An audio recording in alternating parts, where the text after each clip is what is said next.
Okay, guys, I just bought these Thunder track grip mud trains from Walmart.com. They're $125 a piece. They're a 10-ply tire, and they're a true mud train. You can see the little knobs. I just got these on last night. It was raining when I put them on, so I did do a review on wet pavement, and they seem to do fine. I did do a lift kit, and I could have went with a bigger tire. These are 33s. You can see how much room I have. I could have went easily a 35 with this leveling kit. I'd say it leveled out my truck, brought it up about 3 or 4 inches from stock. I'll show you here.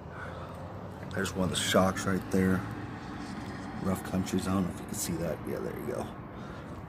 Anyways, I am planning on taking this off-road, hunting. I'm going to do some reviews about the sand, how well they do in sand, how well they do in the snow.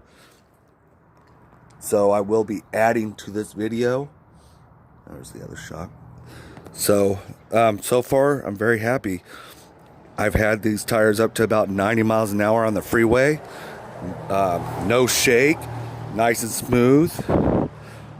Great buy for the price. For a 10-ply tire mud train, you can't beat it. Like I said, I bought them off Walmart.com for $125 a piece, and then Walmart charged me another $100 to install them. Not bad at all, guys. All right, stay tuned.